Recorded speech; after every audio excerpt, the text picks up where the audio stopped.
When we think about the foreknowledge of God, God knows everything, right? There's nothing he doesn't know. You don't get to catch Jesus off guard. You're not going to jump out and surprise him with something you've done. This means that everything that has happened, God knows about. God knew that Adam and Eve would sin before he ever made them. Think about that for a moment. Before he ever created Adam and Eve, before he ever spoke the world into existence, before the sun was ever placed in space, before a star was ever created, before life was ever breathed into Adam, before Eve was created from Adam, God knew that they would sin. And he made them anyway. That's hard to comprehend, isn't it? You see, I have my 3 children.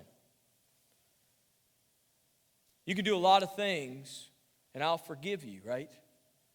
You lay a hand on one of my kids, we've got a major issue.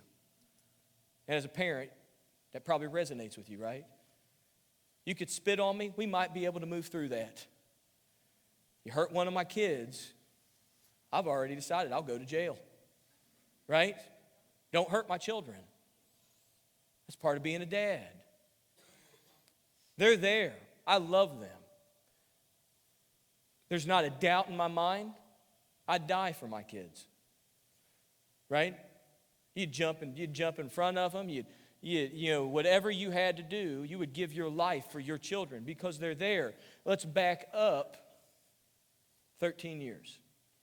If you had told me 13 years ago that if my wife had children, that if she'd gotten pregnant and had a kid that she would die in childbirth, we probably wouldn't have had any children. In fact, I know we wouldn't have had children.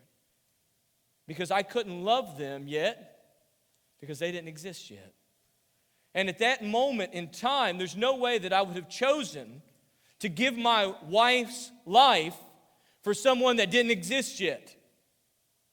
But that's exactly what God did as an expression of his love for us when he created Adam and Eve in the garden, knowing up front that it would cost him the life of his son.